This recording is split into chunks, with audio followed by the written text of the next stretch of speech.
ॐ वन्दे देव उमापते सुरगुरं वन्दे जगत्कारणं वन्दे पन्नगभूषणं मृगधरं वन्दे पशूनां पते वन्दे सूर्यशाङ्कवन्दिनयनं वन्दे मुकुन्दं प्रियं वन्दे भक्तजनार्तिश्रियं वन्दे शिवं शङ्कर भगवान् की जय।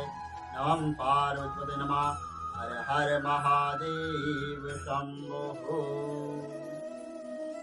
भगवान विष्णु की नाभि से कमल का प्रादुर्भाव शिव स्वयं ब्रह्मा जी का उससे प्रकट होना और कमल नाल के उद्गम का पता लगाने में असमर्थ। यहाँ पर जब नारायण देव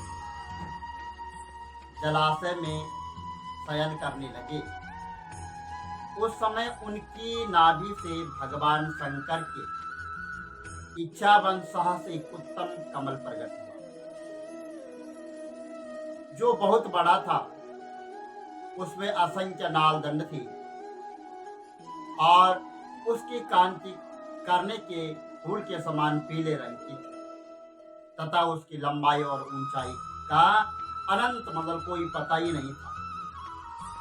और वह कमल करोड़ों सूर्यों के समान साथ ही संपूर्ण तत्वों से युक्त था, योग्य तथा उसने उत्तम तत्पश्चात कल्याणकारी परमेश्वर शंभ सदाशिव भगवान ने पूर्व प्रयत्न करके मुझे अपने दाहिने अंग से उत्पन्न किया। मुने उन महेश्वर ने मुझे तुरंत ही अपनी माया से मोहित करके नारायण देव के नाभि कमल में डाल दिया और लीला पूर्वक मुझे वहां से प्रकट किया। इस प्रकार उस कमल के पुत्र के रूप में मुझे हिरण्यागर्भ का जन्म हुआ और मेरे 4 मुख हुए और शरीर की कांति लाल हुई। मेरे मस्तक त्रिपुंड रेखा से अंकित थे। तब भगवान शिव की माया से मोहित होने के कारण मेरी ज्ञान शक्ति इतनी दुर्लभ हो रही थी कि मैंने उस कमल के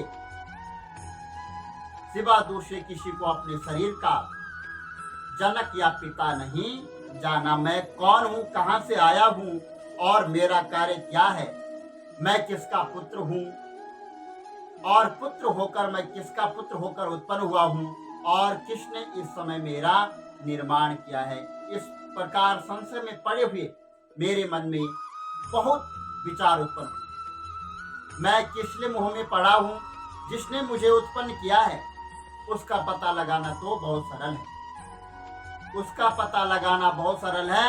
इस कमल पुष्प का जो पुत्रयुक्त नाल है उसका उद्गम स्थान, जो पत्र युक्त नाल है उसका उद्गम स्थान इस जल के भीतर नीचे की ओर है जिसने मुझे उत्पन्न किया है।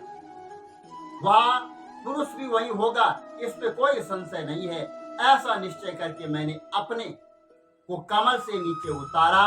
मैंने उस कमल की एक नाल में जो वहां पर उसकी एक शाखा में गया और सैकड़ों वर्षों तक वहां पर मैं भ्रमण करता रहा, किंतु कहीं भी उस कमल के उद्गम का स्थान का जो है मुझे पता नहीं चला।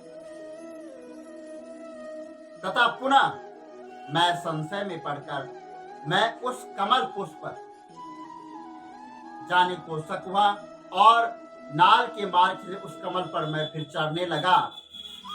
इस तरह बहुत ऊपर जाने पर मैं उस कमल के कोषों को न पा सका और उस दशा में मैं और भी मोहित हो उठा। मुनि उस समय भगवान शिव की इच्छा से परम मंगल में उत्तम आकाशवाणी प्रकट हुई जो मेरे मोह का विध्वंस करने वाली थी। उस वाणी ने कहा, तप तपस्या करो। उस आकाशवाणी को सुनकर मैंने जन्मदाता पिता का दर्शन करने के लिए उस समय पुनः प्रयत्न पूर्वक 12 वर्षों तक घोर तपस्या की। तब मुझ पर अनुग्रह करने के लिए 4 भुजाओं और सुंदर नेत्रों से सुशोभित भगवान विष्णु वहां पर सहज प्रकट हुए और उन परम पुरुष ने अपने हाथों में शंख चक्र गदा पाद धारण कर रखे थे। उनके सारे अंग सजल जलधार के समान समन कांति से सुशोभित हो रहे थे। उन परम प्रभु ने आदर और उन परम प्रभु ने पीतांबर वस्त्र पहन रखा था। उनके मस्तक आदि अंगों और मुकुट आदि महामूल्यवान आभूषण शोभा पा रहे। उनका मुखार बिंदु प्रसन्नता से खिला हुआ था और मैं उनकी छवि पर मोहित हो रहा था। मुझे करोड़ों कामदेव के समान मनोहर दिखाई दिए। उनका वह अत्यंत सुंदर रूप देखकर और सांवली और सुनहरी सी आभा उदस्त हो रही थी। तदंतर नारायण देव मेरे साथ उनकी बातचीत प्रारंभ हुई। भगवान शिव की लीला से वहां हम दोनों कुछ विवाद में पड़ गए। भगवान विष्णु और ब्रह्मा जी के बीच में कुछ विवाद हुआ और इसी समय हम लोगों के बीच में एक महाअग्नि यानी ज्योतिर्मय वहां पर प्रकट हो गई। मैंने और भगवान विष्णु यानी ब्रह्मा जी ने और भगवान विष्णु ने कर्मशः ऊपर और नीचे जाकर उसके आदि और अंत का पता लगाने के लिए बड़ा प्रयत्न किया, परंतु हमें कहीं भी उसका कोई छोर नहीं दिखाई पड़ा, यानी कहीं पर उस ज्योति का अंत दिखाई नहीं दिया। मैं थक हार कर ऊपर से नीचे लौट आया और भगवान विष्णु भी उसी तरह से नीचे से ऊपर आकर मुझे मिले। हम दोनों शिव की माया से मोहित थे। भगवान शंकर की माया से ब्रह्मा और विष्णु दोनों मोहित थे। श्री हरि ने मेरे साथ आगे पीछे और अगल बगल से परमेश्वर भगवान शिव को प्रणाम किया। फिर वे सोचने लगे, यह क्या वस्तु है, इसके स्वरूप का निर्देश नहीं किया जा सकता है, क्योंकि न तो इसका कोई नाम है और न ही कर्म है। लिंग रहित तत्व भी यहाँ लिंग भाव को प्राप्त हो गया है। ध्यान मार्ग में भी इसके स्वरूप का कुछ पता नहीं चलता है। इसके बाद मैं और श्री हरि यानी ब्रह्मा जी और भगवान विष्णु दोनों ने अपने चित्त को स्वस्थ करके उस अग्नि स्तंभ को प्रणाम करना आरंभ कर दिया, इन्हें शुरू कर दिया। हम आपके स्वरूप को नहीं जानते हैं और आप जो कोई भी क्यों न हो, आपको हमारा नमस्कार है, प्रणाम है। आप शीघ्र ही हमें अपने यथार्थ रूप का दर्शन करा दीजिए और अपने स्वरूप का दर्शन दीजिए। इस प्रकार अहंकार अभिष्ट हुए हम दोनों ही वहां पर नमस्कार करने लगे और ऐसा करते हुए वहां पर हमें 100 वर्ष बीत गए।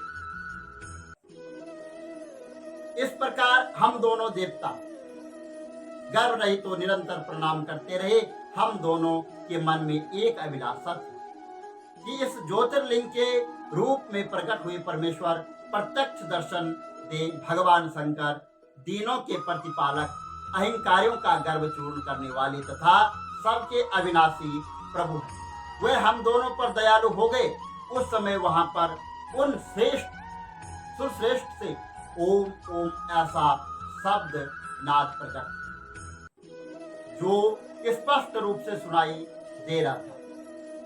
वह नाद पल्प स्वर में अभिव्यक्त हुआ और जोर से प्रकट होने वाले उस शब्द के विषय में यह क्या है ऐसा सोचते हुए समस्त देवताओं के आराध्य भगवान विष्णु मेरे साथ संतुष्ट से खड़े रहे। वह सर्वथा बैर भाव रहित थे।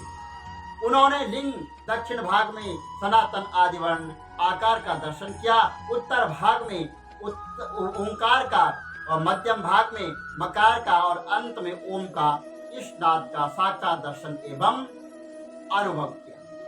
दक्षिण भाग में प्रकट हुए आदिवर्ण आकार को सूर्य मंडल के समान तेजों में देखकर जब उन्होंने उत्तर भाग में दृष्टिपात किया, तब वहां आकर वर्ण अग्नि के समान दीप्तशीली दिखाई दिए। मुनि इसी प्रकार इस तरह उन्होंने मध्य भाग में मकार को चंद्रमंडल के समान उज्ज्वल कांति से प्रकाशमान देखा। तदंतर जब उनके ऊपर दृष्टि डाली, तब शुद्ध स्फटिक मणि के समान निर्मल प्रभा से युक्त सूर्य युक्त अमल निष्फल और निरुपद्रव अनित आदित्य शून्य में ब्रह्मा और अनंत भेद से रहित ब्रह्मनेन्द्र से जगत के भीतर और बाहर स्वयं ही स्थित आदि मध्य अंत से रहित अनादि कारण तथा आनंद एवं अमृत स्वरूप पार ब्रह्मा का साक्षात किया, यानी उनका दर्शन किया। उस समय श्री हरिया सोचने लगे, यहाँ अग्नि स्तंभ यहाँ से प्रकट कैसे हुआ, हम दोनों फिर इसकी परीक्षा करें। मैं इस अनुपम अनल स्तंभ के नीचे जाऊंगा। ऐसा विचार करते हुए श्री हरि ने वेद और शब्द दोनों के आवेश से युक्त विश्वात शिव का चिंतन किया, और तब वहां एक ऋषि प्रकट हुए, जो ऋषि समूह के परम सार रूप माने जाते हैं। उन्हीं ऋषि के द्वारा परमेश्वर श्री विष्णु ने जाना कि इस शब्द ब्रह्म शरीर वाले परम लिंग के रूप में साक्षात पार ब्रह्म महादेव जी यहाँ प्रकट हुए। वह चिंता रहित अथवा अरिचित रुद्र जहाँ जाकर मान सहित वाणी उसे प्राप्त किए बिना ही लौट आती है, उस पार ब्रह्मा परमात्मा शिव का वाचक एकाक्षर प्रणम ही है। वह इसके वाचक व परम कारण सिर्फ सत्य आनंद एवं अमृत स्वरूप परत पार ब्रह्मा एकाक्षर वाच्य है, और उसके द्वारा उस अक्षर के तीसरे अक्षर माकार भगवान नीलोही शिव का ज्ञान होता है, और सृष्टिकर्ता मुंह में डालने और आकार नित्य ईश्वर श्री हरि जो प्रधान है, पुरुष ईश्वर के भी प्रधान जो महेश्वर हैं, बीज बीज और योनि भी हैं, उन्हीं को हो नाद कहा गया। उनके भीतर का संवेश बीज स्थित है। इस प्रकार जो है महेश्वर लिंग आकार रूप में बीज प्रकट हुआ है, जो उकार रूप में योनि स्थापित होकर सब ओर बढ़ने लगा है। वह स्वर्ण में और रूप से वहां योग्य था और कोई विशेष लक्षण लक्षित नहीं होता था। तदंतर वह जो है अक्षात पार ब्रह्मा साक्षात महेश्वर उत्पत्ति स्थान है, और वो जो आघात से फूटकर दो भागों में वहां पर बट गया। उस अवस्था में उनका ऊपर स्थित हुआ स्वर्ण में कपाल बड़ी शोभा पाने लगा, और वही दुर्लोक रूप में प्रकट हुआ, तथा जो उनका दूसरा नीचे वाला कपाल था वह 5 लक्षणों से युक्त पृथ्वी है। उस अंड के चतुर्मुख ब्रह्मा उत्पन्न हुए, जिनका का संज्ञा और समस्त लोकों में और ओम इन त्रिविध रूपों में वर्णित हुआ। इसी से इस प्रकार वह ओम ऐसा कहा जाता है,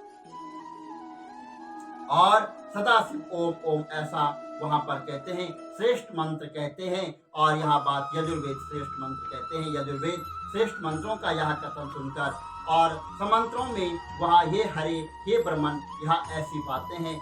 हे इस तरह देवेश्वर शिव को जानकर श्री हरि शक्ति सहित शंभु सहित मंत्रों द्वारा उत्पन्न एवं उत्तम महान उद्देश्य शोभित होने वाली महेश्वर का वहां पर स्थापित। तत्पश्चात परमेश्वर भगवान महेश वो अपने दिव्य शब्द में प्रकट करके हंसते हुए वहां पर खड़े हुए। उनका मस्तक और आकार लाट है, और इनका आकार दहिना का इकार बाएं नेत्र, इसको उनका दहिना और ओंकार का बायां कान बताया जाता है।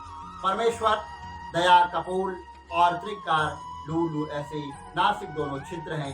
इस प्रकार ओम अहा इन देवादि शूलधारी शिव के दोनों तंदु आदि 5 अक्षरों से वर्णित है। गुरु शंकर भगवान की जय। नमः पार्वती पतये नमः।